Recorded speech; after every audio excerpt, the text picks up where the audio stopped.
Марина впервые увидела дом на Кленовой улице в серый октябрьский день, когда листья кружились в воздухе, словно призраки ушедшего лета. Особняк возвышался над остальными домами района, его темные окна смотрели на мир с загадочной печалью. Она нервно поправила сумку на плече и поднялась по каменным ступеням к массивной дубовой двери. Дверь открыл мужчина лет 40 с усталыми глазами цвета грозового неба. Его лицо было изможденным, словно он долго не спал, а в уголках глаз залегли морщины, которые говорили о пережитой боли больше, чем любые слова. «Вы Марина?» — спросил он тихим голосом. «Я Александр Громов. Проходите, пожалуйста». Она кивнула и переступила порог. Внутри дом встретил ее тишиной, которая казалась живой. Тишиной, в которой эхом отдавались невысказанные слова и непрожитые дни.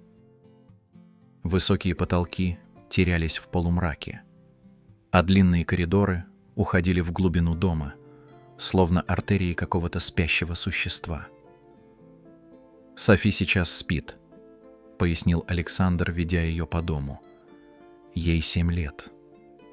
После того, что случилось с мамой, она стала очень замкнутой. Врачи говорят, что это нормальная реакция на травму, но...» Он не закончил фразу, и Марина не стала настаивать. В агентстве ей сказали только, что мать девочки погибла в автокатастрофе полгода назад, и что отцу нужна няня, которая поможет ребенку адаптироваться. Комната Софи находилась на 2-м этаже. Это было светлое помещение с большими окнами, выходящими в сад. Уважаемые зрители, пожалуйста, поддержите нас лайком, подпишитесь на канал и оставьте комментарий. Будет очень приятно, если вы напишете, из какого города или страны вы нас смотрите. Но даже здесь чувствовалась та же тяжелая атмосфера, что и во всем доме. На стенах висели детские рисунки, яркие, но в них было что-то тревожное. Много черного цвета, острые линии, фигуры без лиц. «Она очень талантливая», — сказал Александр, заметив, что Марина рассматривает рисунки. Раньше рисовала совсем по-другому. Цветы, радугу, животных. А теперь? В его голосе звучала такая боль, что Марина почувствовала, как что-то сжалось у нее в груди. Этот человек страдал, и страдание его было настолько глубоким, что она могла почти физически ощутить его. В первые дни работы Марина осторожно изучала распорядок дома. Александр уходил рано утром и возвращался поздно вечером. Он работал в крупной юридической фирме, специализировался на уголовных делах. Софи была тихим, задумчивым ребенком, который словно носил в себе тайну, слишком тяжелую для ее возраста. Девочка не говорила о маме, но иногда Марина ловила ее взгляд, устремленный в окно, и в этих больших темных глазах читалась такая взрослая печаль, что хотелось обнять малышку и защитить от всех бед мира. Постепенно между Мариной и Софи устанавливались доверительные отношения. Девочка начала больше говорить, даже иногда улыбалась, а Марина все больше привязывалась не только к ребенку, но и к ее отцу. Александр был удивительным человеком. За его внешней сдержанностью скрывались глубина и чувствительность, которые проявлялись в мелочах, в том, как он нежно поправлял дочери волосы, в том, как заботливо спрашивал Марину о ее дне, в том, как его глаза загорались, когда он слышал смех Софи. Марина понимала, что влюбляется, и это пугало ее. Она пыталась держать дистанцию, напоминать себе, что она здесь работает, что у них разные социальные положения, что она не должна испытывать подобные чувства к работодателю. Но сердце не слушалось разума. Вечерами, когда Софи засыпала, они с Александром иногда разговаривали за чаем на кухне. Он рассказывал о своей работе, о том, как трудно защищать людей, которых общество уже осудило, о том, как важно верить в справедливость даже тогда, когда все кажется безнадежным. Марина слушала, завороженная не только его словами, но и страстью, с которой он говорил о своем деле. «Знаете, Марина, сказал он однажды, глядя в окно на засыпающий снегом сад. «После смерти Лены я думал, что никогда больше не смогу доверять миру, что все хорошее в моей жизни закончилось. Но вы вернули свет в этот дом. Софи снова смеется, а я снова чувствую себя живым». Марина почувствовала, как краска заливает ее щеки. Она хотела сказать что-то, но не находила слов. Александр медленно протянул руку и коснулся ее пальцев. «Простите», — прошептал он. «Я не должен был. Вы работаете у нас, и это неэтично с моей стороны». «Нет», — тихо сказала Марина. «Не извиняйтесь. Я тоже чувствую что-то». Они смотрели друг на друга в тишине кухни, освещенной только светом уличного фонаря, и между ними протянулась невидимая нить понимания. В тот вечер ничего не произошло, но что-то изменилось навсегда. С того дня их отношения стали другими, более близкими, более честными. Александр перестал скрывать свои чувства, а Марина позволила себе отвечать взаимностью. Они не говорили о любви вслух, но она витала в воздухе между ними, наполняя каждый взгляд, каждое случайное прикосновение особым смыслом. Софи тоже это чувствовала. Девочка словно ожила, стала более открытой и доверчивой. Она начала называть Марину «тетя Мари» и однажды даже сказала: «Мама бы тебя полюбила. Она всегда говорила, что у хороших людей добрые глаза, а у тебя самые добрые глаза на свете». Марина едва сдержала слезы. Она обняла девочку и подумала о том, что, может быть, счастье все-таки возможно. Что можно построить новую семью на руинах старой, что любовь способна исцелить даже самые глубокие раны. Но судьба готовила им испытание, о котором они не подозревали. Все изменилось в тот февральский вечер, когда Марина задержалась в доме дольше обычного. Софи приболела, и Александр попросил ее остаться до его возвращения. Девочка спала, а Марина решила привести в порядок его кабинет, который он попросил не трогать с самого начала. Кабинет был обставлен темной мебелью и заставлен книгами по юриспруденции. На письменном столе лежали папки с делами, стояли фотографии Софи и женщины, которая, очевидно, была ее матерью. Красивая, с длинными темными волосами и лучистой улыбкой. Марина невольно задержала взгляд на фотографии. Лена была действительно прекрасна, и легко было понять, почему Александр так тяжело переживал ее смерть. Но что-то в лице женщины показалось ей знакомым. Что-то, что заставило сердце забиться быстрее. Она подошла ближе, взяла фотографию в руки и вдруг почувствовала, как мир вокруг нее начал медленно рушиться. Лена Громова. Елена Викторовна Громова. Это лицо она помнила. Помнила очень хорошо, хотя прошло уже почти 8 лет. Молодая женщина в элегантном костюме, сидящая в зале суда. Главный свидетель обвинения. Женщина, чьи показания помогли посадить отца Марины на 15 лет. Руки дрожали, когда Марина ставила фотографию обратно на стол. Мысли метались в голове, как пойманные в ловушку птицы. Это не могло быть правдой. Это была какая-то чудовищная ошибка, совпадение, игра судьбы. Но когда она услышала звук открывающейся входной двери и шаги Александра по лестнице, она уже знала, что это не совпадение.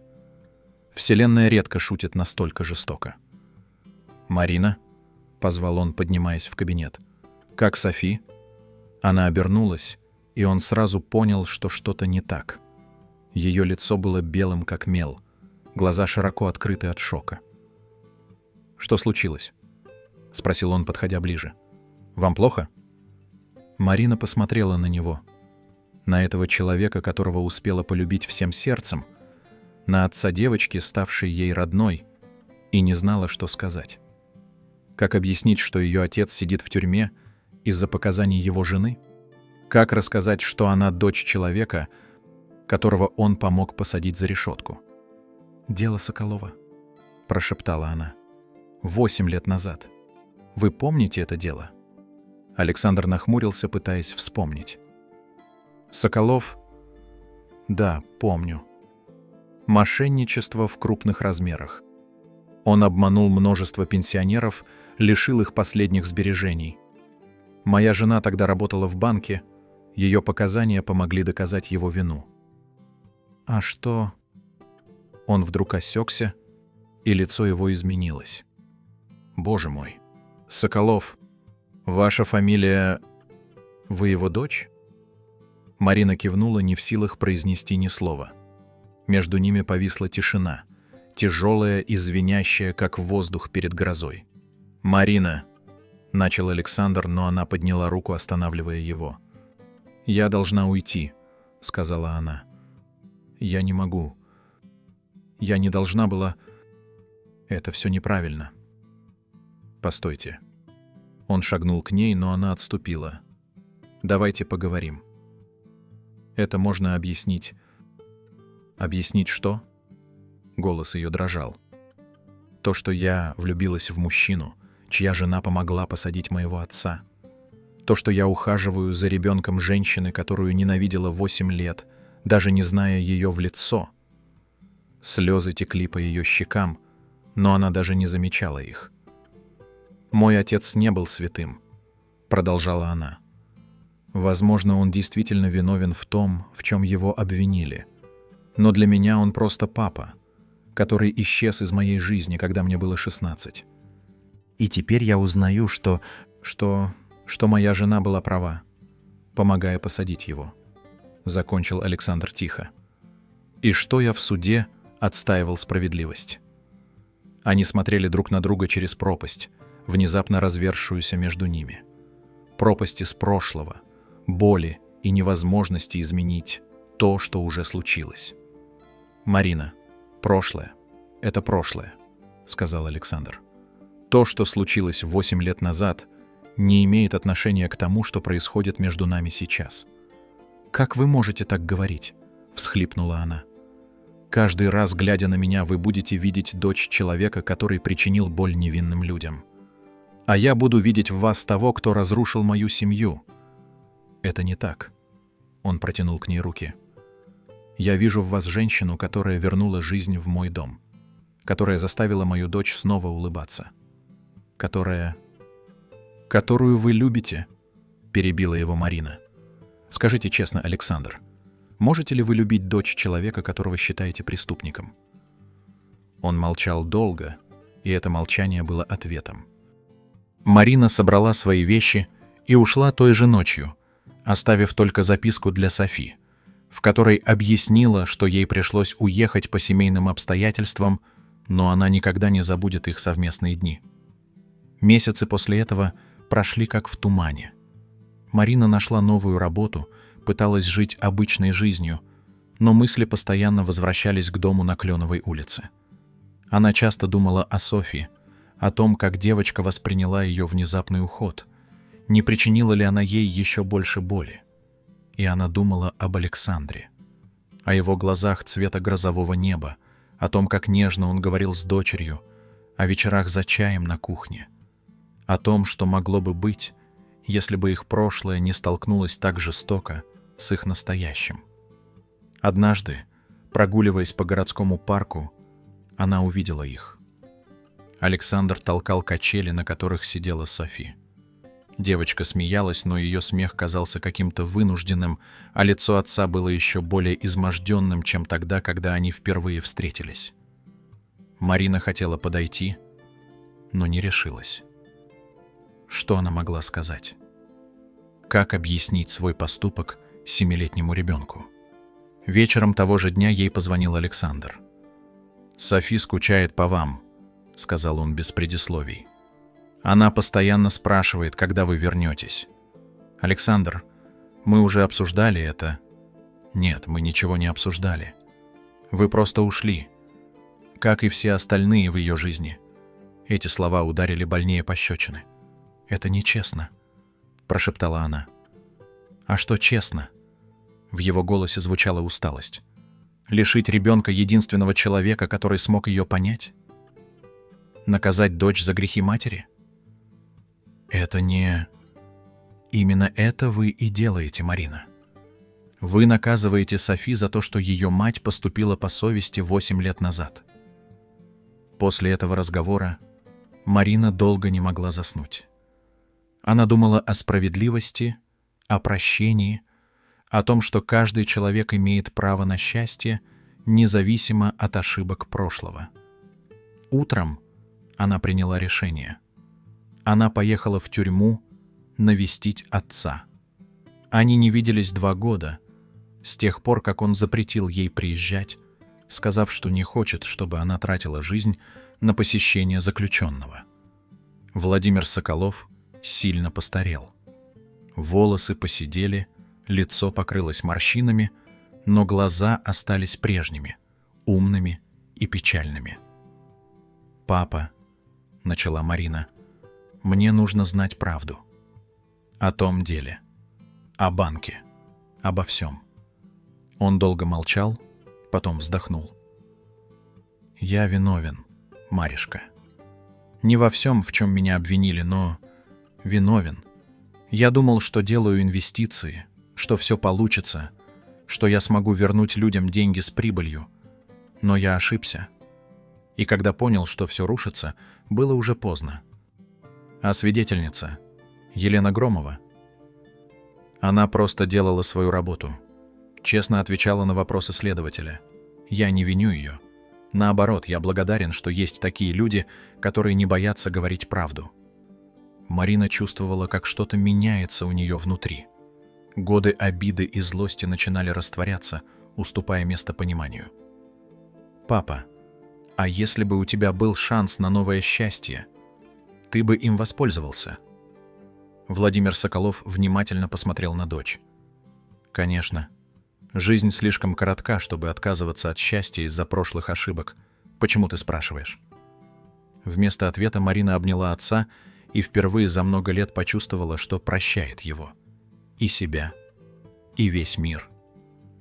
На следующий день она стояла перед домом на Кленовой улице. Осень снова раскрашивала листья в золотые и красные цвета, и дом казался менее мрачным, чем год назад. Дверь открыл Александр. Он выглядел удивленным, но не неприятно удивленным. «Марина, я пришла извиниться», — сказала она. «Перед вами и перед Софи. И попросить еще один шанс». Они долго говорили в тот день. О прошлом, о вине и прощении, о том, что любовь сильнее обиды, а будущее важнее прошлого. Марина рассказала о встрече с отцом, о том, что поняла. Нельзя строить жизнь на фундаменте из горечи и обид. Александр признался, что все эти месяцы не мог забыть ее, что пытался найти другую няню для Софи, но девочка никого не принимала. «Она говорила, что у других нянь неправильные глаза», — сказал он с грустной улыбкой, «что добрые глаза только у тети Мари». Когда Софья вернулась из школы и увидела Марину, она бросилась к ней с криком радости. «Тетя Мари, ты вернулась! Я знала, что ты вернешься!» Обнимая девочку, Марина поняла, что дом не в стенах и крыше. Дом там, где тебя любят и ждут. Где прощают ошибки и верят в лучшее. А вечером, когда Софи заснула, они с Александром сидели на кухне за чаем, как в старые времена. Но теперь между ними не было недосказанности и страха. Теперь была честность, понимание и надежда на будущее. «Я люблю тебя», — сказал он просто. «Несмотря ни на что. Или, может быть, благодаря всему, что произошло. Ты научила меня, что прощение — это не слабость, а сила». «И я люблю тебя», — ответила Марина. «И Софи, и этот дом, и даже память о Лене, потому что без нее не было бы этой прекрасной девочки. Иногда судьба играет с нами жестокие шутки. Но иногда за этой жестокостью скрывается урок, который нужно выучить, чтобы стать лучше, сильнее, добрее». Марина узнала этот урок. И теперь, глядя на засыпающий снегом сад за окном, она знала, что их история только начинается. История семьи, которая родилась из пепла прошлого и растет навстречу светлому будущему. Дом на Кленовой улице больше не казался мрачным. Теперь в его окнах горел теплый свет, а в комнатах звучал детский смех. Любовь победила, как и должно быть в каждой настоящей истории. Уважаемые зрители, пожалуйста, поддержите нас лайком, подпишитесь на канал и оставьте комментарий. Будет очень приятно, если вы напишите, из какого города или страны вы нас смотрите.